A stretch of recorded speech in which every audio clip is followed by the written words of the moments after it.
Volume profile நிஃப்டியில் தான் work ஆகுமா பேங்க் நிஃப்டியில் ஒர்க் ஆகுதான்னு கேட்குறீங்க. கண்டிப்பாக ஒர்க் ஆகும். பட் என்னன்னா எனக்கு என்ட்ரிஸ் வந்து வராது. இப்போ பாருங்க, இங்கே வால்யூம் இருக்கு, இங்கே வால்யூம் இருக்கா, மார்க்கெட் அந்த இடத்துக்கே வரல. ஸோ நான் ப்ரீவியஸ் டே ட்ரா பண்ணுறேன்.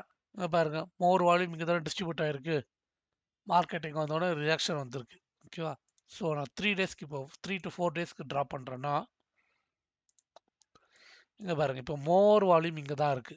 ஸோ மார்க்கெட் இங்கேருந்து ரிஜெக்ட் ஆக நிறைய பாசிபிலிட்டி இருக்கு. பட் சப்போஸ் மார்க்கெட் வந்து கேப் அப் ஓப்பனிங் ஆயிடுச்சுன்னா இதே வந்து உங்களுக்கு சப்போர்ட்டாக ஆக்ட் ஆகும்.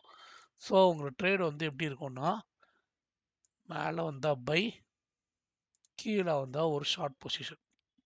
ஓகே, இதை வந்து நான் பிளைண்டாக எடுக்கல. நான் எடுக்கிற ரீசன் ஏன்னா எனக்கு இங்கெல்லாம் வால்யூமே இல்லை, தெரியுதா? வால்யூம் எங்கே இருக்குன்னா இங்கே தான் ரொம்ப அதிக வால்யூம் இருக்குது. ஸோ அதனால் இங்கே தான் நான் ட்ரேட் பண்ண முடியும்.